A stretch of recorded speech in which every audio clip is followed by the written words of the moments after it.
नमस्कार, सुदर्शन न्यूज देख रहे हैं आप। मैं आपके साथ आशीष प्रमोद गोस्वामी। समय है जवाब तो चाहिए का। देखिए, बेंगलुरु भगदड़ मामले पर राज्य की सिद्धरामैया सरकार बुरी तरीके से घुर चुकी है, जिस पर कर्नाटक हाईकोर्ट ने सुनवाई के दौरान राज्य सरकार पर सवाल खड़े किए थे। जवाब उन्हें फिर 10 जून की सुनवाई में देना है। वहीं इस मामले में कर्नाटक राज्य क्रिकेट संघ के 2 शीर्ष अधिकारी सचिव ए शंकर और कोषाध्यक्ष जयराम भट्ट ने इस्तीफा दे दिया था। ये सारी जानकारी आपके पास है। और इस बीच विधान सौदा सुरक्षा विभाग के डीसीपी एमएन करीबासवान गौड़ा की एक चिट्ठी सामने आई है। और डीसीपी की चिट्ठी भी क्या है जरा समझिए, क्योंकि इसके बाद आप चीजें पूरी तरीके से समझ जाएंगे। उन्होंने कर्नाटक की सिद्धरामैया सरकार को भीड़, स्टाफ की कमी और सुरक्षा जोखिमों को लेकर चेताया था। 4 जून को डीसीपी द्वारा कर्नाटक सरकार को लिखित इस चिट्ठी में यह बताया गया था कि आरसीबी की लोकप्रियता को देखते हुए लाखों की भीड़ को एकत्रित करना मुश्किल है, उनको मैनेज करना मुश्किल है, क्योंकि लाखों की भीड़ एकत्रित होगी। सुरक्षा स्टाफ की भारी कमी की बात पहले बता दी गई थी। पत्र में बड़े स्तर पर प्रशंसकों की भीड़ से किसी अप्रिय घटना की संभावना भी जताई गई थी, जिसके आधार पर डीसीपी ने चिट्ठी में सार्वजनिक प्रवेश पास को रद्द करने की सिफारिश की थी। साथ में यह भी बताया गया था कि विधान सौदा परिसर में सीसीटीवी निगरानी अधूरी है, सुरक्षा व्यवस्था बिगड़ सकती है। चीजें बहुत स्पष्ट की गई थी चिट्ठी के माध्यम से। चिट्ठी में मंच का 2 घंटे पहले पीडब्ल्यूडी द्वारा निरीक्षण और फिटनेस सर्टिफिकेट अनिवार्य बताया गया था। लेटर में बिजली उपकरणों के लिए भी अलग फिटनेस सर्टिफिकेट की बात कही गई थी, लेकिन डीसीपी की चिट्ठी के बावजूद राज्य सरकार की ओर से मामले की अनदेखी की गई और कोई ठोस कदम नहीं उठाया गया। परिणाम स्वरूप बेंगलुरु में बड़ा हादसा हुआ और 11 लोगों की जान गई। ऐसे में सवाल कई हैं। सवाल यह है कि डीसीपी की चिट्ठी की अनदेखी क्यों की गई? यह बेहद महत्वपूर्ण और बड़ा सवाल हम उठा रहे हैं। पुलिस की आपत्तियों को दरकिनार क्यों किया गया? एक यह भी बहुत बड़ा सवाल है। राज्य सरकार के लिए जान से ज्यादा जश्न जरूरी है क्या? एक यह भी बड़ा सवाल है इन सवालों में। एक और बेहद महत्वपूर्ण सवाल, इन 11 मौतों की जिम्मेदारी आखिर कौन लेगा? क्यों ना कहा जाए कि 11 मौतों की जिम्मेदार सिद्धरामैया सरकार। आपको बता दें कि यह बेहद महत्वपूर्ण विषय है, इस पर आज हम चर्चा करेंगे। हमारे साथ मेहमान भी कनेक्ट होंगे। लेकिन डीसीपी की चिट्ठी से क्या नया खुलासा हुआ? क्यों कहा जा रहा है कि 11 मौतों की जिम्मेदार सिद्धरामैया सरकार? क्योंकि उनको पहले बता दिया गया था, संभावनाएं जता दी गई थी कि अगर भीड़ आई तो हम नियंत्रित नहीं कर पाएंगे, हमारे पास फोर्स नहीं है, व्यवस्था बिगड़ सकती है, अनहोनी हो सकती है। यह सब कुछ लिखित में दिया गया था और लिखित में जो चिट्ठी दी गई थी वो सामने आ चुकी है। एक रिपोर्ट पहले आपको दिखा देते इस पूरे मामले को समाहित करती हुई, उसके बाद मेहमान कौन कौन से वो बताएंगे और चर्चा करेंगे।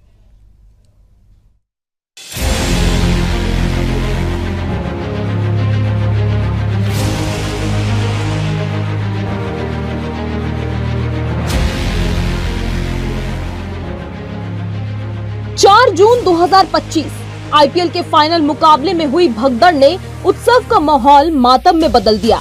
इस घटने में 11 लोगों ने दम तोड़ दिया। वहीं घायलों की संख्या भी दर्जनों में थी। लेकिन अफसोस, इस दर्दनाक हादसे को एक दुर्घटना कहकर राज्य की सिद्धरामैया सरकार द्वारा टालने की कोशिश की गई, जबकि सच्चाई ये है कि इस हादसे को रोका जा सकता था। आरसीबी की जीत के उत्सव को लेकर पहले से ही खतरे के संकेत दिए गए थे। विधान सौदा सुरक्षा विभाग के डीसीपी एमएन करीबासवान गौड़ा ने 4 जून को कर्नाटक सरकार को एक आधिकारिक चिट्ठी लिखकर साफ चेतावनी दी थी, लेकिन सरकार ने उसे नजरअंदाज कर दिया। इस लिखित पत्र के जरिए सरकार को अलर्ट किया गया था। उन्होंने साफ तौर पर बताया था कि आरसीबी की लोकप्रियता को देखते हुए लाखों की भीड़ उमड़ सकती है, लेकिन मौके पर सुरक्षा स्टाफ की भारी कमी है। ऐसे में बड़े पैमाने पर अप्रिय घटनाएं होने की आशंका जताई गई थी। उन्होंने सरकार से सार्वजनिक प्रवेश पास को तत्काल रद्द करने की सिफारिश की थी, क्योंकि इससे भीड़ बेकाबू हो सकती थी। साथ ही यह भी जताया गया था कि विधान सौदा परिसर में सीसीटीवी की निगरानी अधूरी है, जो सुरक्षा में गंभीर चूक साबित हो सकती है। इसके अलावा डीसीपी ने मंच का 2 घंटे पहले पीडब्ल्यूडी से अनिवार्य निरीक्षण और फिटनेस सर्टिफिकेट की बात कही थी। साथ ही बिजली उपकरणों के लिए अलग फिटनेस सर्टिफिकेट की जरूरत पर भी जोर दिया था। ट्रैफिक और कानून व्यवस्था में सहयोग की भारी कमी का मुद्दा भी चिट्ठी में उठाया गया था। और अन्य जिलों से अतिरिक्त पुलिस बल बुलाने की आवश्यकता जताई गई थी। लेकिन सबसे चौंकाने वाली बात ये रही कि सरकार ने इस विस्तृत और ठोस चेतावनी को पूरी तरह से अनदेखा कर दिया। ना तो पास रोके गए, ना सीसीटीवी निगरानी पूरी की गई, ना मंच और बिजली फिटनेस जांच कराई गई और ना ही अतिरिक्त पुलिस बल तैनात किया गया। नतीजा, भीड़ बेकाबू हुई, भगदड़ मची, 11 लोगों की जान चली गई और कई घायल हुए। अब सवाल उठता है कि क्या यह हादसा रोका नहीं जा सकता था और क्या सिद्धरमैया सरकार की लापरवाही ही 11 मौतों की असली वजह नहीं है। ये सिर्फ एक हादसा नहीं, ये मौजूदा राज्य सरकार की सोई हुई व्यवस्था का पर्दाफाश है, जिसे चेताया गया, जिसे बताया गया, फिर भी राज्य की सिद्धरमैया सरकार ने कुछ नहीं किया। अब जनता पूछ रही है, क्या सरकार का जश्न इंसान की जान से ज्यादा कीमती है? Bureau report, Sudarshan news.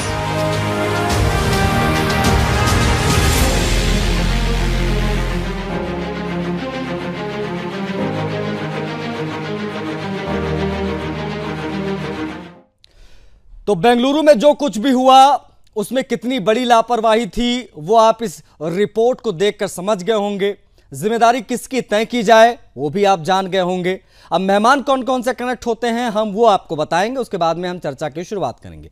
हमारे साथ अविरल मलिक भारतीय जनता पार्टी के प्रवक्ता कनेक्ट हो गए हैं। अविरल, बहुत स्वागत है आपका। विकास जोगी राजनीतिक विश्लेषक हमारे साथ कनेक्ट हो गए हैं, हम उनसे भी बातचीत करेंगे। वाचस्पति द्विवेदी जी हैं, प्रवक्ता कांग्रेस पार्टी के स्क्रीन पर दिखाई दे रहे हैं। द्विवेदी जी, आपका भी बहुत स्वागत है। वेद भूषण जी हैं, पूर्व एसीपी हैं। वेद भूषण जी, आपका भी बहुत स्वागत है। समय देने के लिए सर आपका विशेष आभार।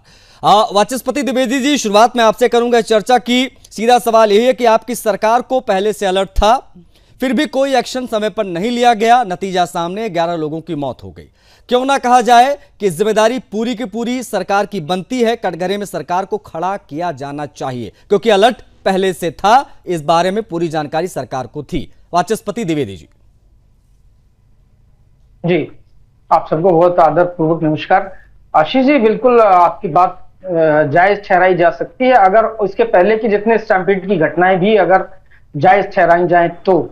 जो जहां तक आपकी बात है इस भगदड़ के सिलसिले में जो बेंगलुरु में हुई, उस पर निस्संदेह रूप से प्रशासन, शासन और स्थानीय जो पुलिस थी उसकी जिम्मेदारी बनती है। स्थानीय पुलिस को पता था कि पहले से ही कि ये कल को ये कार्यक्रम होने वाला है और जब अच्छी तरह उनको मालूम था तो उनको जो उन्होंने स्पष्ट मना किया, वो फिर स्पष्ट मना करने के बाद फिर प्रशासन ने और आरसीबी मैनेजमेंट ने और जो उस समय उसके इवेंट मैनेजर थे उन सब ने आखिर विधानसौधा में क्योंकि उसको आयोजित कराया। इसके बाद इतने बड़े लंबे रास्ते में क्यों उसको मुनक्किद कराया गया। उसके बाद फिर आप वहां पर चिन्नास्वामी स्टेडियम तक क्यों ले गए जब आपको 40,000 35-40,000 जो भी संख्या है, शायद अधिकतम 40,000 तक होगी, वहां तक इतनी संख्या थी तो उतने लोगों को ही केवल जाना देना चाहिए था पुलिस को। नहीं, लेकिन जब आप पुलिस ये डिबेट हम लोग, वाचस्पति द्विवेदी जी, चर्चा हम लोग इसलिए कर रहे हैं क्योंकि खैर इस पर हमने काफी बात की है, 2-3 डिबेट हम कर चुके हैं, लेकिन ये चर्चा आज इसलिए क्योंकि डीसीपी की एक चिट्ठी सामने आई है। उस चिट्ठी में बाकायदा लिखा गया है, मेंशन है कि ये चिट्ठी हमने जो है सरकार को पहले बता दी थी कि हमारे पास इतनी फोर्स नहीं है, इस प्रकार का इतना बड़ा आयोजन मत करिए। उन्होंने ये भी कह दिया था उस चिट्ठी में कि संभावना है कि कोई अनहोनी हो सकती है। ये सब कुछ सिद्धारमैया जी जानते थे, डीके शिव कुमार जानते थे। उस लेवल पर चिट्ठियां पहुंचाई गई थी। बावजूद इसके कार्यक्रम को नहीं रोका गया। मुख्यमंत्री वहां पर पहुंचे, डिप्टी सीएम वहां पर पहुंचे, बड़ा कार्यक्रम वहां पर आयोजित किया गया, ये सब कुछ हुआ। ये कितना गंभीर विषय है, इसमें क्यों ना कहा जाए कि सरकार ने लापरवाही की, एक्सेप्ट करना पड़ेगा क्योंकि ये बड़ी घटना, 11 लोगों की मौत हुई है। आप बने रहिएगा सर, ओपनिंग रिमार्क आपका हो गया है, बाकी मेहमानों से ओपनिंग रिमार्क लेंगे, उसके बाद में खुलकर इस पर हम बात करेंगे। अविरल मलिक हमारे साथ भारतीय जनता पार्टी के प्रवक्ता कनेक्ट है जो कि विपक्ष में कर्नाटका में। अविरल, जब डीसीपी खुद अलार्म बजा रहे थे खतरे का, तब सरकार सो क्यों रही थी, जगी क्यों नहीं? जी नहीं, इस विषय का कांग्रेस पार्टी को निश्चित रूप से जवाब देना चाहिए, उत्तर देना चाहिए। कांग्रेस पार्टी की पूर्ण रूप से इसमें जिम्मेदारी बनती है क्योंकि ये संविधान की बात करते हैं तो संविधान स्पष्ट रूप से कहता है कि law and order state issue है और एसपी, डीसी, पुलिस थाने, कांस्टेबल्स तक, डीजीपी हो, एडीजी लॉ एंड ऑर्डर हो, होम सेक्रेटरी हो, या चीफ सेक्रेटरी हो, पूर्ण रूप से मुख्यमंत्री को रिपोर्ट करते हैं। मुख्यमंत्री भी इनके हैं, राज्य में सरकार भी इनकी है, लॉ एंड ऑर्डर भी इनके हाथ में है। उसके बावजूद भी जिस प्रकार की अमानवीय प्रणाली इनके द्वारा अपनाई जा रही है, अमानवीयता के साथ बयानबाजी की जा रही है, वोट बैंक की राजनीति की जा रही है, ओछी और घिनौनी मैं समझता हूं राजनीति जो कांग्रेस पार्टी कर रही है, ये बहुत ही दुखद है, एक प्रकार से निम्न स्तरीय है, बहुत ही नीचे गिरने वाली बात है। और मैं समझता हूं कांग्रेस पार्टी को मुंहतोड़ जवाब जनता देगी। ये जिम्मेदारियों से भागने का काम स्पष्ट रूप से कांग्रेस पार्टी की सरकार, प्रदेश की सरकार स्पष्ट तौर पे कर रही है, बिल्कुल स्पष्ट रूप से जनता को नजर आ रहा। और उसके साथ साथ जहां तक विषय अलार्म का, अलार्म बजने के पश्चात भी, स्पष्ट होने के पश्चात भी, चेतावनी देने के पश्चात भी ये जिस प्रकार का रवैया अपनाते रहे वो बिल्कुल स्पष्ट है। किसी प्रकार के सुरक्षा के प्रबंध इन्होंने वहां नहीं किए, पुलिस वालों के किसी प्रकार का इन्होंने इंतजाम वहां नहीं किया, तो ये बहुत ही दुखद है और निंदनीय है। लॉ एंड ऑर्डर की जिम्मेदारी इनकी जिम्मेदारी है और ये जवाबदेह होंगे, ये जवाबदेह होना पड़ेगा। ओके, आप बने रहेगा, पड़ेगा जनता। ठीक है, बिल्कुल जवाब तो चाहिए, यही है हमारे कार्यक्रम का नाम, इसीलिए हमने जो है आज ये विषय यहां पर रेज किया है। आप बनी रहिएगा विरल, हम लोग इस पर और विस्तार से खुलकर आपसे बात करेंगे, काफी डीपली चर्चा इस पर होगी। विकास जोगी राजनीतिक विशेषज्ञ भी हमारे साथ कनेक्ट है। विकास, जब एडमिनिस्ट्रेशन कोई अलर्ट पहले दे देता है, उसके बावजूद विकास सरकार कोई फैसला क्यों नहीं लेती है? क्या ये माना जाए और ये क्यों ना कहा जाए? विकास, आपसे मैं पूछ रहा हूं कि आरसीबी के इस मंच को पॉलिटिकली इस्तेमाल करने की कोशिश हुई, शायद इसीलिए इस प्रकार की बड़ी घटना घटी। नहीं, ये तो बिल्कुल स्पष्ट हो गया ना इस घटना से कि कांग्रेस ने इस आरसीबी की जीत का जश्न मनाने का प्रयास क्यों किया। आरसीबी ट्रॉफी जीती, ठीक है, नॉर्मल सा विषय था, वो करते अपने बंद कमरे में, अपने भवन पर बुलाते, वहां उनको सम्मानित जो भी करना था। नहीं, जब एक डीसीपी जैसा अधिकारी एक चिट्ठी लिखकर ये बोल रहा है कि अगर ऐसी कोई बड़ा कार्यक्रम होता है और घटना बहुत ज्यादा बढ़ जाएगी, हम पर स्टाफ की कमी है, सबसे बड़े को सोचने का विषय कि हम सुरक्षा व्यवस्था नहीं दे सकते, तो ये बात एक घटना इसी से नहीं कि आरसीबी के कार्यक्रम में इतनी घटना, इसका मतलब उस सरकार में, उस प्रदेश में कहीं ना कहीं सुरक्षा की व्यवस्थाएं पर भी सवाल उठ रहा है आज। जब डीसीपी अधिकारी सार्वजनिक बोलने के हम सुरक्षा नहीं दे सकते कार्यक्रम की, तो कहीं ना कहीं मुख्यमंत्री महोदय को ऐसा लगा होगा कि आरसीबी इतने लंबे समय बाद जीती है और इसके प्रशंसक हर जगह हैं, और इससे अगर कांग्रेस के मुख्यमंत्री, कांग्रेस के चेहरे उस कार्यक्रम मंच पर जाएंगे तो शायद कांग्रेस के लिए कहीं ना कहीं पॉजिटिव हो जाएगा आने वाले राज्यों में चुनाव में। राजनीतिक लोग को इन चीजों से दूर रहना चाहिए। हम राजनीतिक लोग जब सत्ता में आए तो उनको सुरक्षा देनी चाहिए जनता की, आप जनता की सुरक्षा दें। इस बहाने इनको जानबूझ कर ये कराना था कि भगदड़ हो जाएगी, कोई घटना हो जाएगी, घटना वही हुई जो इनकी सोची समझी साजिश थी, और फिर उसको मरहम लगाने के लिए कि हम 2 लाख रुपए दे रहे हैं, 10 लाख रुपए दे रहे हैं, ये कहीं ना कहीं जनता की जान से खिलवाड़ हुआ है। जानबूझकर, मुझे तो लगता है जानबूझकर सोची समझी साजिश है। और इस साजिश के साथ जैसे कि पूरी पूर्व की घटना में एक अल्लू अर्जुन वाली कोई पिक्चर आई थी, उसके आयोजन में उस अल्लू अर्जुन को गिरफ्तार किया गया, लेकिन इसमें अभी तक इतना टाइम हो गया, आज तक कोई भी विराट कोहली का उसमें जिक्र क्यों नहीं है। उसमें मैं तो कहता हूं इसमें मुख्यमंत्री और डिप्टी सीएम को भी हाईकोर्ट ने जब संज्ञान लिया था, उनको भी इसमें आरोपी बनाना चाहिए था। तो उनके चेहरे पर यह कार्यक्रम हो रहा था इन 2-3-4 लोगों के लिए, उन 4 लोगों को फ्री कर दिया और कंपनी के 4 लोगों को, अधिकारियों को उसमें फंसा दिया, जबकि मेन चेहरा तो वही लोग थे ना जो बैठे थे मंच पर एकदम। ठीक है, ये बेहद महत्वपूर्ण बात आपने रेज की है कि इसमें सिर्फ और सिर्फ 2-4 लोगों को, मार्केटिंग के लोगों को या मैनेजमेंट के लोगों को आरसीबी के गिरफ्तार करके अगर आप ये सोच लेंगे कि एक बड़ा सेलिब्रिटी बच जाएगा, सरकार के तमाम बड़े नुमाइंदे बच जाएंगे, तो ये कहीं से भी एक्सेप्टेबल नहीं है। बेंगलुरु भगदड़ में मारे गए जो लोग हैं उनके नाम भी हम आपको दिखा रहे हैं। क्या एज थी? इसमें तो कई ऐसे हैं जो टीनेजर थे, 25 साल, 13 साल, 27 साल के लोग जो है वो उनकी मौत यहाँ पर हुई है। लेकिन हमारे साथ और भी मेहमान कनेक्ट है, वेद भूषण जी हैं, पूर्व एसीपी, उनसे हम समझने की कोशिश करेंगे। सर, डीसीपी ने सारी बातें पहले ही स्पष्ट कर दी थी, उसके बावजूद सरकार ने इसे नजरअंदाज क्यों किया? बतौर एक अधिकारी आप इसको किस प्रकार से देखेंगे? क्या ना क्यों ना ये कहा जाए कि ये एसओपी की खुलेआम धज्जियां उड़ाई गई उस कार्यक्रम के दौरान?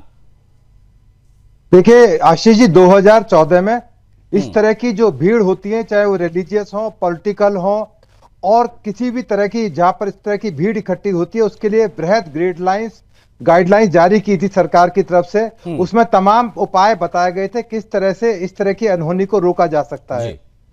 अब तो उसमें उन तमाम चीजों की अवहेलना करी गई।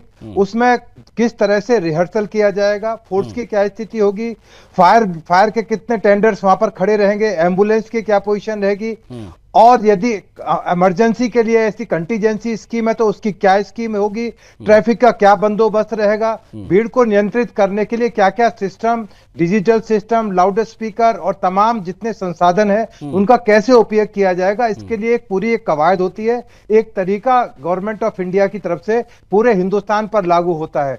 अभी जो एक प्रवक्ता डिस्कस कर रहे थे, आप रेलवे स्टेशन पर जो भीड़ हुई थी अयोध्या के दौरान में, कुंभ के दौरान में, उसको आप इससे कंपेयर नहीं कर सकते। दोनों की स्थिति अलग अलग होती है। ये मैन मेड डिसास्टर है, ये आदमी का खुद किया हुआ डिसास्टर है जो मंगलुरु के अंदर हुआ। इसको 2-3 दिन के लिए या एक हफ्ते के लिए टाला जा सर, सकता था। ये सवाल बेहद महत्वपूर्ण इसलिए वेदभूषण जी, क्योंकि अभी आपने जो बताया कि जो गाइडलाइंस थी, जो चीजें चेक की जाती हैं कोई भी आयोजन से पहले, वो सब कुछ मुमकिन नहीं था कि आप प्रशासन को बोल दो कि भाई हम कल करने जा रहे हैं, आज रात में आप बताओ।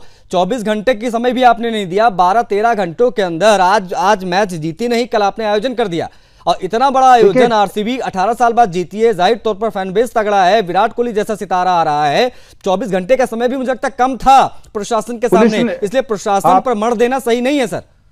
हाँ, पुलिस ने अपना सारा असेसमेंट करके एक चिट्ठी के माध्यम से सरकार को, चीफ सेक्रेटरी को बताया था, जो आईएएस ऑफिसर होते हैं, कि इस तरह का आयोजन संभव नहीं है, क्योंकि जो एक्सपेक्टेड है, जो भीड़ एक्सपेक्टेड है, क्योंकि जो आरसीबी के चाहने वाले हैं उनकी संख्या बहुत ज्यादा है, अनकंट्रोलेबल है। अभी आपके टीवी पर एक पुलिस वाला डंडा चलाता दिखा रहे हैं, इसको भी लोगों ने क्रिटिसाइज किया। यदि ये एक पुलिस वाला सैकड़ों लोगों के बीच में खड़ा होकर अकेला पुलिस वाला डंडा चला रहा है, यदि ये डंडा ना चलाए तो और सैकड़ों आदमी मर सकते थे। तो इसलिए पुलिस की जो संख्या है वो आपके स्क्रीन पर साफ दिखाई दे रही है कि वहां पर शॉर्टेज ऑफ फोर्स थी, और फोर्सेस का शॉर्ट होने की वजह यही थी कि एक तरफ सीएम साहब को भी अटेंड करना था क्योंकि वो स्टेट के सीएम है, वीवीआईपी है, दूसरी तरफ ये स्टेडियम था, और तीसरी तरफ विधानसभा थी जहां पर इनको वेलकम किया जाना था। जबकि जो विधानसभा है वो इस तरह के आयोजन के लिए कभी मुफीद नहीं होती, ना वो अलाउड है। अब पता नहीं किस हालात में वहां की सरकार ने निर्णय लिया गया कि विधानसभा के अंदर उनका स्वागत किया जाएगा, जो कि नॉर्मल कोर्स में नहीं होता है। तो इस तरह की जो अनाप शनाप डिसीजन लिए गए सरकारों के द्वारा और पुलिस ऑफिसर्स की जो सलाह, एडवाइस नहीं, और बड़ी चीज ये है कि इतनी बड़ी घटना सर घटी, उसमें 11 लोगों की मौत हुई, कई इसमें टीनेजर्स थे और ना जाने कितने अभी भी हॉस्पिटलाइज हैं। इतनी बड़ी घटना, इतनी शर्मनाक घटना, अपनी गलती स्वीकार ना करके पुलिस कर्मियों के ऊपर कार्रवाई करना, उसको सस्पेंड कर देना, बावजूद इसके कि उन्होंने पहले चिट्ठी लिखकर आपको बता दिया था। आपकी जिम्मेदारी यहां पर बनती थी कि आप कार्यक्रम को डिले करवाते। आप कहते भाई 1 हफ्ते बाद करो, अभी तैयारियां होंगी, 3 दिन बाद करो, 2 दिन बाद करो। ऐसी कोई सिचुएशन नहीं थी कि अगले 24 घंटे 12 घंटे के अंदर इतना बड़ा आयोजन कर दिया जाए बिना किसी तैयारी के। नतीजा हम सबके सामने है, बेहद दुर्भाग्यपूर्ण, दुखद और निंदनीय घटना वो यहां पर घटी। आप सर बने रहिएगा, हमारे साथ अन्य मेहमान भी हैं, हम उनसे भी बातचीत करेंगे। वाचस्पति द्विवेदी कांग्रेस पार्टी के प्रवक्ता हैं, सरकार इनकी वहां पर है। वाचस्पति द्विवेदी जी, क्यों ना कहा जाए कि डीसीपी की चिट्ठी को आपकी सरकार ने कूड़ेदान में फेंक दिया था। अगर वो कूड़ेदान में ना फेंक देते तो शायद आज स्थिति ना बनती।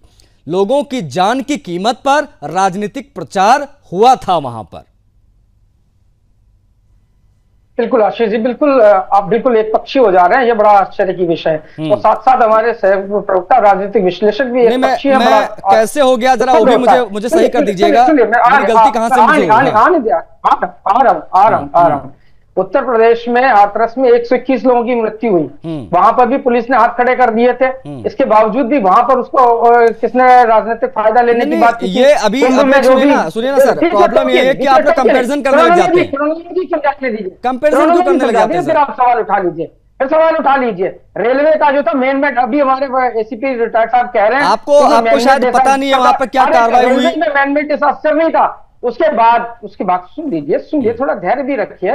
विधानसभा में सारे लोगों को नहीं बुलाया गया था, केवल टीम को बुलाया गया था। लेकिन जब मैं बात से आपके सहमत हूं कि कोई इतनी बड़ी अगर कोई इवेंट मैनेजमेंट अगर होनी है तो उसको डिले किया जाना चाहिए था। इस बात से मैं आपकी बिल्कुल सहमत हूं। लेकिन आरसीबी ने एक शर्त उसमें रख दी थी कि 2-3 दिन के बाद उनको इंग्लैंड में फेलिसिटेशन में किसी में जाना है। लेकिन मेरा मानना यह है कि सरकार को इस आयोजन की सरकार बड़ी है ना, सरकार बड़ी, आरसीबी बड़ी, सरकार की जिम्मेदारी थी ना ये। आरसीबी बड़ी है क्योंकि इवेंट उसका था। अरे बिना सरकार की मर्जी के अगर ऐसा था तो मुख्यमंत्री ना जाते। आरसीबी करा रही। नहीं, मुख्यमंत्री ना जाते। सिद्धारमैया जो सीएम है वो गए, डीके शिव कुमार गए, तमाम बड़े अधिकारी, तमाम बड़े नेता मौजूद रहे, ना जाते। कुंभ ना जाते, कुंभ में योगी। अरे कहाँ कुंभ पहुंच गया? ये मैन मेड डिजास्टर है। सुन लीजिए वाचस्पति द्विवेदी जी, जो कुछ भी बेंगलुरु में हुआ, जो कुछ भी बेंगलुरु में हुआ, वो मैन मेड डिजास्टर था। You have to accept this. किसकी है? रेलवे पे स्टंपेड हुआ था, कुंभ के दौरान हुआ था, उसकी जिम्मेदारी किसकी थी? उसने पुलिस आपने भी वहां पर कहा था, आपकी फेलवर थी।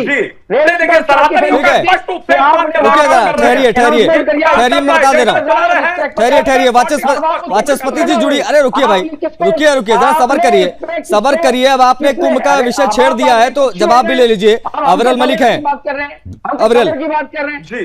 देखिए वाचस्पति द्विवेदी जिस प्रकार का बयान दे रहे हैं, कुंभ को बीच में लाने का काम कर रहे हैं, कुंभ को अपमानित कर रहे हैं, प्रयास कर रहे हैं, सनातनियों को टारगेट करने का स्पष्ट रूप से कार्य कर रहे हैं, तो निश्चित रूप से सनातनी ने मुंहतोड़ जवाब देंगे। ये क्या तरीका है? आप कुंभ का अपमान करेंगे, आप सनातनियों का अपमान करेंगे, आप सनातन का अपमान कर रहे हैं, आप हिंदू देवताओं का अपमान कर रहे हैं, आप पूर्ण रूप से हिंदू धर्म का अपमान कर रहे हैं, काम कर रहे हैं, हिंदू धर्म को अपमानित करने का कार्य स्पष्ट रूप से इस बयान से आपके हो रहा है। ये बहुत दुखद है, बहुत निंदनीय और बहुत शर्मनाक है। शर्म करनी चाहिए कांग्रेस पार्टी को, हिंदू धर्म को इस प्रकार से अपमानित करने की बात करती है और उसके बाद कुंभ को बीच में लाने का काम करते हैं। गलती करके द्विवेदी जी, वाचस्पति द्विवेदी जी सुन लीजिए, सामने वाले की सुन लीजिए, ये बौखलाहट क्यों? जब फंस जाते तो बौखलाने लग जाते हैं। अरे रुकिए, पॉलिटिकल फायदा माइलेज क्यों से हो गया? एक मिनट वाचस्पति द्विवेदी जी एक काम करते हैं ना, आप ही से बातचीत कर ले, आपका एक अलग इंटरव्यू कर लेते हैं आधे घंटे का। आप दूसरे को बोलने नहीं दे रहे भाई, आपने आरोप लगाया, जवाब तो सुन लीजिए। अगला आदमी बोलना चाह रहा है, अविरल मलिक भारतीय जनता पार्टी के स्पोक्स पर्सन है, आपने कुंभ की बात की तो मैंने उनसे सवाल पूछा, आप लगातार बोले धारा प्रवाह, आप सुनने को राजी नहीं है। हमने आपको मौका दिया, आपने अपनी बात रखी, अब अगला आदमी बोलने दी। डिबेट का मतलब क्या है सर? रिक्वेस्ट है कि आप बने रहिएगा, हमारे साथ बाकी मेहमान भी हैं, बने रहिएगा सर। अब जिस आदर पूर्वक डिबेट को शुरू करते हैं उतनी ही बुरी तरीके से आप डिबेट को खराब भी करते हैं, इसलिए रिक्वेस्ट है कि आप प्लीज बने रहिए, थोड़ा धैर्य रखिए, मौका मिलेगा, आप अपनी बात पुनः रखिएगा। अविरल, मैं थोड़ा सा समय आपको और दूंगा, अपनी बात आप जरूर पूरी कर लीजिए क्योंकि आपकी आवाज स्पष्ट रूप से नहीं आ पाई थी, क्योंकि लगातार वाचस्पति द्विवेदी जी बोल रहे थे। अविरल जी, नहीं देखिए, वाचस्पति द्विवेदी जी के द्वारा जिस प्रकार से कुंभ को अपमानित करने का कार्य किया गया, सनातन को टारगेट करने का काम किया गया, यही कांग्रेस पार्टी करती है। सनातनियों को अपमानित करते हैं, हिंदू देव देवताओं को टारगेट करते हैं, हिंदू देव देवताओं को अपमानित करने का कार्य करते हैं, हमारे धर्म को टारगेट करते हैं, लेकिन और किसी मजहब के विषय पे ये कुछ नहीं बोलेंगे, मौन साध जाएंगे। और मैं इन्हें स्पष्ट रूप से इस चीज का निवेदन करना चाहूंगा, सनातन धर्म का अपमान कम से कम ना करें, सनातन धर्म को बख्श दें और निश्चित रूप से सनातन मुंहतोड़ जवाब देंगे। मुख्यमंत्री इनका आवाज आता है, उप मुख्यमंत्री इनके जाते हैं, इन्हें जवाब देना चाहिए। सरकार इनकी आवाज आती है, ये जवाब क्यों नहीं देते? सिद्धारमैया, डीके शिव कुमार किस लिए गए थे वहां, और जिम्मेदारी किसकी है? राज्य की सरकार की है? कानून व्यवस्था किसके हाथ में है? क्या केंद्र के हाथ में है? ये बता दें। ओके, विकास जोगी को शामिल कर रहा हूं। विकास, ये जो अभी वेदभूषण जी ने कहा, there is a difference between man made disaster and Kumbh, दोनों को समझना पड़ेगा। ये मैन मेड डिजास्टर है, इसलिए है क्योंकि अब प्रत्यक्ष प्रमाण सामने आ गया है। विकास, हमने देखा कि वो चिट्ठी सामने आ गई जिसमें बता दिया गया था कि अगर ऐसा हुआ तो ऐसा हो सकता है, अलर्ट हो जाइए, अलार्म लगातार बज रहा था, लेकिन सरकार नहीं जागी। अगर सरकार जाग जाती तो ये डिजास्टर, ये भगदड़ वहां पर ना मचती, ये 13, 18, 17 साल के बच्चे ना मरते।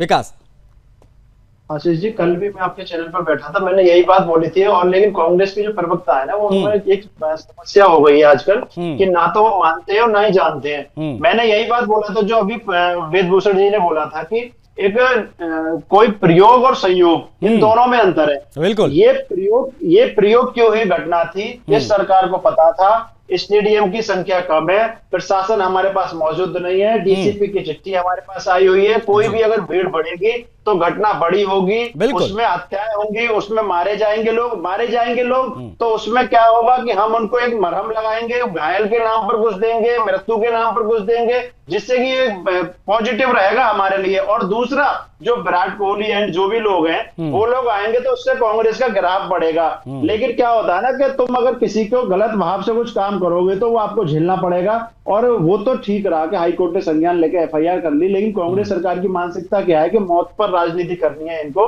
और ये कोई कार्रवाई नहीं करती। उधर लोग मर रहे थे, उधर डिप्टी सीएम और सीएम उस जश्न में शामिल थे और पहुंचने में मैं ये इसलिए बेहद महत्वपूर्ण हो जाता है विकास कि ये पूरे खुले तौर पर भीड़ तंत्र की राजनीति यहां दिखाई दी है। हमने देखा, हमने T20 वर्ल्ड कप पिछले साल जीता, हम वेस्ट इंडीज में जीते, एक हफ्ते का समय था, टीम वहां से आई और मुंबई में एक बड़ा आयोजन हुआ, इससे ज्यादा की संख्या में लोग वहां पर आए थे, लेकिन मैनेजमेंट था इसलिए चीजें बहुत आराम से हो गई, कोई भगदड़ नहीं मची, बहुत स्मूथली वानखेड़े स्टेडियम में सारा आयोजन किया गया, बाहर रोड शो भी निकला, एक भी घटना नहीं घटी।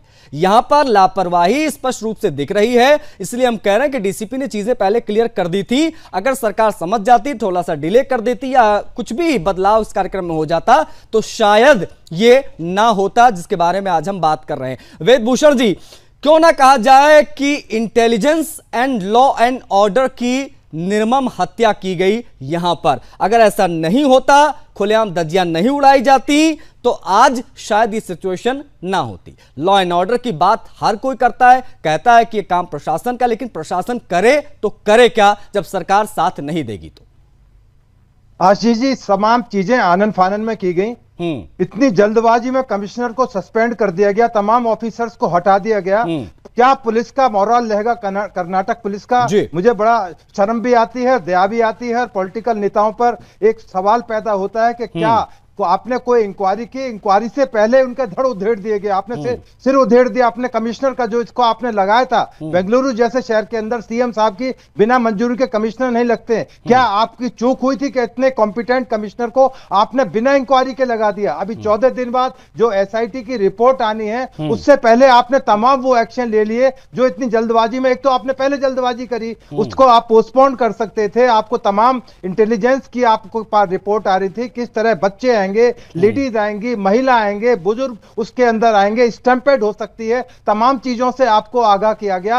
उसमें कम से कम 9-10 डिपार्टमेंट की परमिशन होती है, मेडिकल डिपार्टमेंट की परमिशन होती है, कम्युनिकेशन डिपार्टमेंट की परमिशन होती है, उसकी कोई सारी परमिशंस को दरकिनार करके आपने गो अहेड कर दिया गया। और सबसे शर्मनाक बात है, आप खुद भी उसमें जश्न में कूद पड़े। तो ये एक सीएम के लिए एक बहुत बड़ा चैलेंज है कि किस तरह से अब स्थिति से निबर पाएंगे, क्योंकि पुलिस का प्रशासन पूरी तरह से शायद आज उनके साथ दिल से ना जुड़ा हो, मजबूरी के अंदर जरूर जी सलामी करनी पड़ेगी, क्योंकि वो सीएम है और होम मिनिस्टर उनके सरकार के हैं। परंतु पुलिस के लिए एक मोरल गिराने वाली बात है, पुलिस का जो एक मोरल ऐसे टाइम पर सरकार को ऊंचा रखने चाहिए इसका बार बार सर ये भी होता है उन्होंने भूषण जी, बार बार हम ये भी देखते हैं कि जैसे इस प्रकार की कोई घटना घटती है, इस पर डिबेट्स होती हैं जो कि होनी भी चाहिए, और जब हम चर्चा करते हैं तो जो उन पॉलिटिकल पार्टीज के नुमाइंदे आते हैं वो तुरंत का तुरंत बचाव में पुलिस प्रशासन को ही गलत ठहराने लग जाते हैं, सब कुछ जानते हुए भी, और तुलना करने लग जाते हैं कि 1974 में हुआ था तो क्या हुआ था, 24 में हुआ तो क्या हुआ था। ये कोई कंपटीशन चल रहा है, कोई रेस चल रही है कि वहां हुआ था तो यहां पर भी होगा। इस प्रकार की चीजें जब होती हैं तो बतौर एक पुलिस अधिकारी आप किस प्रकार से फील करते हैं, जरा वो भी बताइए, क्योंकि बिना किसी जांच पड़ताल के तत्काल आपने पुलिस वालों पर एक्शन ले लिया, लेकिन किसी मंत्री पर कोई गाज नहीं गिरी। देखिए, कोई स्टैंपेड दूसरी स्टैंपेड से कंपेयर नहीं किया जा सकती। बिल्कुल, जैसे अभी आप कुंभ की कर रहे थे, हाथरस की कर रहे थे, रेलवे स्टेशन की, तमाम की स्थितियां क्या अलग अलग होती हैं। सवाल यह है कि क्या हमने तमाम गाइडलाइंस का फॉलो किया? बिल्कुल, जो स्टैंपेड ये आखिरी नहीं है, फिर भी दोबारा भी होंगे, परंतु कुछ ना कुछ जो प्रिकॉशंस हम ले सकते हैं, इंसानों की जिंदगियां बचा सकते हैं। कोई गाजर मूली तो कटी नहीं है, जीते जाते आदमी मर गए, 11 आदमी मर गए, 47 आदमी इंजर्ड हो गए, ये जिंदे आदमी थे। क्या इनको बचाया जा सकता था? का बच्चा सर, एक 10th क्लास का बच्चा, उसकी मौत हो गई, वो उसके पिता की वो तस्वीरें देखकर रोंगटे खड़े हो जाते, कितना तड़प तड़प कर रो रहा है अपने बच्चे के लिए। इन लोगों की जान चली गई, और ये मुझे लगता है कि ये आज के समय में अगर आप इतनी बड़ी लापरवाही का बचाव कर रहे हैं तो आप भी उस पाप के भागीदार बन रहे हैं। वाचस्पति द्विवेदी जी, आप कुछ भी कर लीजिए, खैर आपका काम है, आप सरकार का बचाव कर रहे हैं, आप करिए, लेकिन ये कहीं ना कहीं हैरान कर देता है कि अलार्मिंग सिचुएशन थी, सब कुछ बता दिया गया था, लेकिन अब आरसीबी की लोकप्रियता को बुनाने के लिए पॉलिटिकल मंच की तरह इस्तेमाल भी करना था, वो वीआईपी चेहरे वहां पर दिखने थे, इन सबकी आवश्यकता शायद उस समय नहीं थी। आप बिल्कुल करते, हर सरकार करती है, लेकिन थोड़ा समय दे देना चाहिए था प्रशासन को, शायद इसीलिए आज ये सिचुएशन यहां पर हुई जिसके बारे में हम बात कर रहे हैं। वाचस्पति द्विवेदी जी, बिल्कुल, मैंने शुरू से ही आपसे विनम्र अनुरोध किया था कि सरकार की उसमें गलती चूक रही है। मैंने ये नहीं कहा कि सरकार की चूक नहीं रही है, और आरसीबी प्रशासन की भी चूक रही है, इवेंट मैनेजमेंट के जो जिम्मेदार थे उनकी भी चूक रही है। लेकिन साथ साथ ये भी देखना जाना चाहिए कि जो 40,000 लोगों को अंदर प्रवेश करा दिया गया था, 21 गेट खोल दिए गए थे, सरकार और पुलिस को अच्छी तरीके से मालूम हो गया था, पुलिस को अच्छी तरीके से मालूम था कि किस तरीके से लोग आ रहे हैं। तो शासन और प्रशासन को चाहिए था कि मेट्रोस को बंद कर देना चाहिए था, जिससे कि लोग आना कम हो जाते। मैं प्रिवेंशन बता सकता हूँ कि क्या कर सकते थे, ये किया जा सकता, सरकार की तरफ से किया जा सकता, प्रशासन की तरफ से किया जा सकता था। लेकिन जब इतनी सारी भीड़ आ गई तो पुलिस ने जिस तरीके से वहां बेरहमी से लाठीचार्ज किया, इसको रोका जाना चाहिए था। लाठीचार्ज नहीं करना चाहिए जब इतनी सारी भीड़ है। अरे आप देखिए, एक आदमी डंडा चला रहा है, वो बचाव कर रहा है, लोग सैकड़ों आदमी मरते। वाचस्पति जी, आप पे जवाब नहीं बनता है। शुक्र है 11 आदमियों की जान गई, उसकी आपको चिंता नहीं है। यदि वो डंडा ना चला था तो आप देखिए अकेला आदमी किस तरह कंट्रोल कर रहा है। आपको पुलिस को क्रेडिट देना चाहिए था, सैकड़ों आदमियों की जिंदगी बच गई, उससे आपको कोई लेना देना नहीं है। नहीं, ये जो बचाव वाचस्पति द्विवेदी जी इस डिबेट में कर रहे हैं वो थोड़ा हैरान कर देता है। छोटा सा ब्रेक मुझे लेना है, एक छोटा सा ब्रेक मुझे ले, शायद 11 लोगों की मौत ना हो, तो इसलिए हम कह भी रहे हैं ये चीज। समझिए, ये ऐसे ही नहीं लिख दिया गया है, वजह है। आज डीसीपी की चिट्ठी जब सामने आई है तो चीजें बहुत सारी स्पष्ट हो गई हैं। आप कितने पुलिसकर्मियों के ऊपर कार्रवाई कर दीजिए, उनको नौकरी से निकाल दीजिए, सस्पेंड कर दीजिए, जो करना कर दीजिए, लेकिन सच आपको भी अंदर से झकझोर कर रख देगा कि सरकार को बता दिया गया था कि 2-3 लाख लोगों के आने की संभावना है। आरसीबी के फैन बेस बहुत तगड़ा है, लोग आएंगे, हमारे पास इतनी फोर्स नहीं है। बावजूद इसके सरकार ने कोई प्रशासन का साथ नहीं दिया और ये बड़ी घटना यहां पर घट गई। हमारे साथ तमाम मेहमान बने हुए, चर्चा हम जारी रखेंगे। वाचस्पति द्विवेदी जी, मैं पुनः आपकी तरफ बढ़ूंगा। सीधा सवाल वही आपसे, ये लापरवाही क्यों हुई? और बार बार आपका यह कहना कि प्रशासन की गलती थी, गेट खोल दिए, मेट्रो ये हो सकता था, फलाना ढिमकाना, ये सब कुछ सरकार के आदेश पर होगा कि प्रशासन सरकार को आदेश देगा? क्या होती है हायरार्की, जरा बताइए। आशीष जी, मुझे नहीं पता कि आपको इतना कम ज्ञान है। मैं पहली बार किसी एंकर को इतना अज्ञानी देख रहा हूँ। अच्छा, शासन आदेश देता है प्रशासन को, ठीक है? प्रशासन शासन को आदेश नहीं देता। ये लॉ एंड ऑर्डर जो सरकार ने भेजा था, वो उन्होंने मुनक्किद किया। जिम्मेदारी आपने, एक मिनट, मैं जवाब देने के लिए हूँ पर्याप्त, इनको पहले बोल लेने दीजिए। अरे आप बोलिए ना भाई, मैं आपके लिए काफी हूँ, आप बोलिए, आप बोलिए, द्विवेदी जी बोलिए। बोल रहा हूँ ना, वही बोल रहा हूँ ना। ये फिर आपको शासन को इंतजाम करना था, अब वो ड्यूटी उनकी थी। मेरा बात चूक बिल्कुल मानी जाती है, मान रहा हूँ आपकी बात, और सरकार को भी मानना चाहिए। सुनिए, मानिए या ना मानिए, हकीकत ये है ना। सुनिए, अरे सुन लीजिए Vachaspati Dwivedi ji, intelligence and law and order, intelligence LIU नाम की चीज होती है, और इसकी हत्या आपकी सरकार ने वहां पर की है। ये आप स्वीकार करें या ना करें, सुनिए हकीकत क्या है ना, हकीकत क्या है ना, सुनिए ये जो घटना घटी है, सुन लीजिए, आईपीसी की धाराएं लगनी चाहिए, बीएनएस की धाराएं लगनी चाहिए, मुख्यमंत्री के ऊपर एफआईआर होनी चाहिए, मुख्यमंत्री सिद्धारमैया के ऊपर एफआईआर होनी चाहिए। सच ये है, सुन लीजिए, आप सुन लीजिए, ज्ञान की बात कर रहे हैं आपके जैसे 4-5 प्रवक्ताओं को पढ़ा के भेज दूंगा यहां से।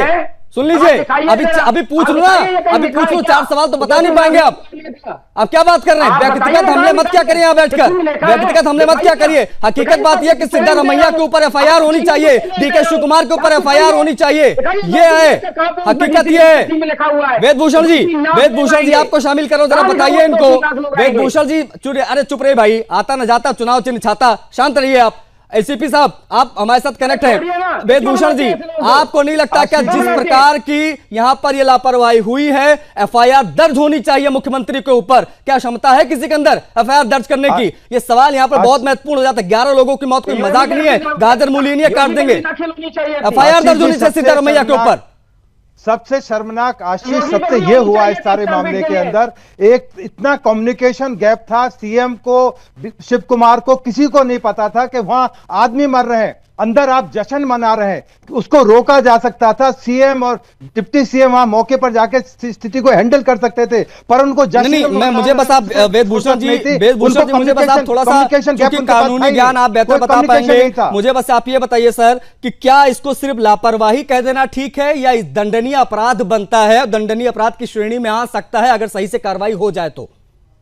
बिल्कुल आ सकता है। यदि उनकी सारी जानकारी में था, उसके बावजूद में उन्होंने इस तरह के फंक्शन को आयोजित होने दिया, ये उनकी नेग्लिजेंस है, उनकी लापरवाही है, उनके खिलाफ क्रिमिनल एक्ट बनता है। इसके अंदर यदि कोई सरकार कोई इंडिपेंडेंट ज्ञान बढ़ाइए, ज्ञान आपके ज्ञान के लिए हाई कोर्ट या सुप्रीम कोर्ट के जज इसकी जांच करेंगे तो हो सकता है सीएम साहब लपेटे में आ जाए। उनके पास अब कोई जवाब नहीं है, केवल पुलिस ऑफिसर्स के ऊपर कार्रवाई करके वो अपनी छुट्टी मान रहे हैं कि मैंने अपनी कार्रवाई पूरी कर दी है। मैं सीएम केवल इसलिए लगा हुआ हूं कि अपनी राजनीति सेव कर सकूं, अपनी पार्टी को वहां पर उनका सीटें प्रिक्योर कर सकूं और वाई लूट सकूं, परंतु अपनी जिम्मेदारियों से बच नहीं सकते। एक मिनट अवरल, आरसीबी की आपको नहीं लगता क्या अवरल कि आरसीबी की लोकप्रियता को भुनाने के चक्कर में सिद्धारमैया इतने अंधे हो गए कि 11 की 11 मौत हो गई, फिर भी ढीठ की तरह खड़े होकर कह रहे हैं प्रशासन की गलती है, प्रवक्ताओं को चिट्ठी दे दी गई किसी लाइन पर बोलना है और वो यही बोल रहे हैं। यहां पर बड़ी बेशर्मी यहां पर जी नहीं, जहां तक विषय प्रशासन का, भाई प्रशासन तो वही करेगा, इन्हें समझना चाहिए जो सरकार कहेगी। सरकार के खिलाफ थोड़े प्रशासन चला जाएगा। ये कौन सा या कानून कौन सा क्या नहीं पढ़ा रहे हैं, ये बहुत दुखद है, निंदनीय और शर्मनाक है। ये उस लोकप्रियता को बटोरने के लिए ये वोट बैंक पार्टी अभी वेदभूषण जी बता रहे हैं अविरल, अभी वेदभूषण जी बता रहे हैं वहां कमिश्नर को तैनात किया गया था। कमिश्नर अपने आप नहीं चले जाते, बिना मुख्यमंत्री की जानकारी के, मुख्यमंत्री के निर्देश के बाद ही कमिश्नर जैसा अधिकारी वहां पर पहुंचता है। अब ये चीजें वाचस्पति द्विवेदी को कौन जाकर पढ़ाए? ये तो रटी रटाई 4 लाइनें लेकर बैठ गए कि कुंभ में ये हुआ था, हाथरस में ये हुआ था, उनसे पहले मांगो इस्तीफा, उनसे मांगो, वही रटी रटाई 4 लाइन। पहले आपने नहीं कभी किसी राज्य में बिल्कुल ना ही कानून व्यवस्था का ज्ञान है, ना लोकल इंटेलिजेंस यूनिट के बारे में कुछ मालूम है, ना लॉ एंड ऑर्डर किसके हाथ में होता है ये मालूम है। और उसके बाद में कांग्रेस पार्टी के प्रवक्ता उलझुल आरोप, पर्सनल अटैक्स एक प्रकार से करते हैं एंकर्स के ऊपर। ये बहुत दुखद है, शर्मनाक है और कांग्रेस पार्टी इसीलिए डूब रही है। इसी प्रकार के लोग, इसी प्रकार के प्रवक्ता जो एंकर्स को दोषी ठहराने का काम करते हैं, यही कांग्रेस पार्टी को डुबो रहे हैं। और कांग्रेस पार्टी कर्म ऐसे हैं कि कांग्रेस पार्टी को डुबो रहे हैं। ये साफ साफ बोलना चाहिए कांग्रेस पार्टी के खिलाफ। अगर मानवता नाम की चीज आप बोलिए, अगर आप में हिम्मत है तो बोलिए। आपका ज्ञान ना ज्ञान बीच में बोल पड़े। अरे आप में क्षमता है, आप में मानवता नाम की चीज बची है तो आप बोलिए कांग्रेस के खिलाफ। आइए स्पष्ट रूप से, मुखर रूप से कांग्रेस के खिलाफ बोलने के लिए। आप में क्षमता नहीं है, बोलिए राज्य सरकार के खिलाफ, बोलिए कर्नाटक सरकार के खिलाफ, बोलिए सिद्धारमैया के खिलाफ, बोलिए डीके शिव कुमार के खिलाफ। आखिर क्यों नहीं बोल रहे हैं? आप प्रशासन की बात कर रहे हैं। प्रशासन नहीं, सुन लीजिए, प्रशासन राज्य सरकार के खिलाफ नहीं जा सकता, प्रशासन राज्य सरकार के खिलाफ नहीं जा सकता। वो कमिश्नर तभी तैनात हुआ जब मुख्यमंत्री का आदेश था। पहलगाम घटना के बाद मुख्यमंत्री के आदेश के बगैर कोई प्रशासन काम नहीं कर सकता। याद रखिए इस चीज को। और इस लाज हमारे आपको दिया नहीं, सुन लीजिए लाल किताब को हिलाते हैं ना, लाल किताब को हिलाते हैं, लाल किताब को पढ़ लो, संविधान की बात करते हैं, संविधान को पढ़ लो। आप इसको पढ़ते नहीं हो, ना जानते हो, ना समझते हो। आपसे पूछ रहे हैं वो नहीं पता। आप केवल काम कर रहे हो Congress party, Congress party joker के रूप में काम कर रहे हैं, कोई शक नहीं है। और ये जो आपने झंडा नहीं लगाया, नहीं 71 तक आपने झंडा नहीं लगाया। वाचस्पति द्विवेदी जी ने एक मिनट अवरल एक मिनट, ये देखिए जनता इतनी मूर्ख नहीं है सिद्धारमैया जितना समझते हैं जनता को, या आप जैसे प्रवक्ता जितना समझते हैं। हकीकत बात यह है कि जनता नोज वेरी वेल कि यहां पर सारी की सारी चूक सरकार की, और चूक नहीं मैं कहूंगा, मैं तो यही कहूंगा कि आरसीबी की तगड़ी लोकप्रियता को भुनाने के लिए सरकार अंधी हो गई। डीसीपी की चिट्ठी को कूड़ेदान में फेंक दिया गया। मैन मेड डिजास्टर है ये कुंभ जैसी घटना नहीं है, जनता ये जानती है। इसलिए कुंभ से कंपेयर करके खुद को नहीं बचा सकते, खुद को नहीं बचा सकते। और बार बार एंकर को ये कह देना कि ज्ञान नहीं है, फलाना नहीं है। अभी 2 सवाल पूछ लूं सीआरपीसी आईपीसी के तो बता नहीं पाएंगे, कानून हमसे झाड़ रहे हैं आप।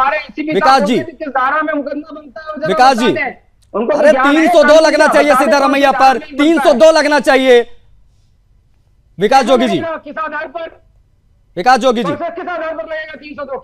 आशीष जी, अभी एक तो मैंने अभी पहले बोला ना, कांग्रेस प्रवक्ता के अंदर सबसे बड़ी समस्या ये रहती है, चाहे कोई भी बैठ जाए, ना तो जानते ना मानते हैं। इसमें सबसे बड़ा दोषी देखो प्रशासन ने लिखकर दे दिया चिट्ठी, आप उसकी चिट्ठी को गंभीरता से नहीं ले रहे, आयोजन कर रहे हैं। जब आयोजन कर रहे हैं तो आपको प्रमुख रूप से उस जिम्मेदारी को मानना चाहिए। अगर मैं कुंभ की ही घटना ले लूं, जैसे कुंभ ये गा रहे हैं लोग, योगी जी ने कुंभ की घटना हुई सबके सामने मीडिया में अगर ये चीज मानी और मानने के बाद उस योगी जैसे देश के सबसे बड़े सूबे के मुख्यमंत्री की आंखों में आंसू थे और इनकी आंखों में आंसू। अरे छोड़िए विकास जी अभी तो इनको अगर मैं पूछूं वाचस्पति द्विवेदी जी से कि हर छोटी मोटी घटना पर भी अगर वो घटना बीजेपी शासित राज्यों में घटे तो भाई बहन की जोड़ी पहुंच जाती है। यहां 11 लोग मर गए, राहुल गांधी दिखाई दिए क्या किसी को? प्रियंका जी दिखाई दी क्या किसी को? नहीं दिखाई दिए। ये हैरान कर देता है वाचस्पति द्विवेदी जी, इस पर जवाब दीजिए। कार्यक्रम अंदर चल रहा था, बाहर लोग मर रहे थे, कार्यक्रम रद्द नहीं किया गया, जवाब दीजिए वाचस्पति द्विवेदी। कोई स्टेटमेंट किसी को मालूम नहीं था कि बाहर ऐसा कुछ हो रहा है, अंदर जैसे ही पता चला क्या बात कर रहे हैं आप वाचस्पति द्विवेदी जी? सबके बाद वो जाके और वहां पे लोग जानबूझकर प्रदेश के मुख्यमंत्री आपके सबूत अन्य चैनल्स पे दिखा रहे हैं ऐसा हुआ था। उसके बाद हम वहां पर जाएंगे तो मिसमैनेजमेंट हो जाएगा। ऐसा नहीं है, कोई भी सरकार नहीं चाहती, जब भी आपके रोनी के वोटर्स हैं, कोई भी सरकार घटना और दुर्घटना नहीं कर रही। ये दुर्घटना हुई है, उसमें सरकार की गलती माना जा सकता है, ये बात माना जा सकता नहीं। सुनिए विकास जी एक मिनट द्विवेदी जी, वाचस्पति द्विवेदी जी, ठीक है वाचस्पति द्विवेदी जी, राहुल गांधी जी क्यों नहीं पहुंचे अब तक उन देखने के लिए पीड़ितों को? प्रियंका जी क्यों नहीं पहुंचे? जाना चाहिए। हाँ। मैं कह रहा हूं ना जाना चाहिए, मैं मान रहा हूं ना जाना चाहिए। इस बात से कौन मना कर सकता है? इसका मतलब यह है कि आपने स्वीकार किया, ये जो कुछ भी हुआ है प्रधानमंत्री ठीक है। अब मैं डिबेट को क्लोज करूंगा, मेरे पास समय इतना ही था, मेरे पास समय इतना ही था। कम से कम ये चीज आज कांग्रेस पार्टी के प्रवक्ता ने स्वीकार की है कि गलती सरकार की थी, प्रशासन की गलती नहीं थी। प्रशासन ने तो चिट्ठी लिखी थी और यह अपने आप में बेहद महत्वपूर्ण हो जाता है। ये डिबेट यहां पर सार्थक होती है। आप जितने लोग जुड़े आप सभी का बहुत आभार। वेदभूषण जी बहुत शुक्रिया, द्विवेदी जी आपका बहुत आभार, अविरल आपका, विकास जोगी आपका भी बहुत शुक्रिया। 11 मौतों की जिम्मेदार सिद्धरमैया सरकार, हम इसीलिए कह रहे हैं क्योंकि डीसीपी की चिट्ठी आई है। डीसीपी की चिट्ठी में कहा गया कि हमने सब बता दिया था कि क्या हो सकता है अगर आप यह आयोजन करते हैं, तो उसके बावजूद वहां पर आयोजन किया गया। पॉलिटिकली लाभ उठाने की कोशिश वहां पर दिखाई, इसलिए 11 लोगों की मौत यहां पर बेहद दुखद घटना घटी। इस डिबेट में इतना ही, मुझे आज्ञा दीजिए। जय हिंद।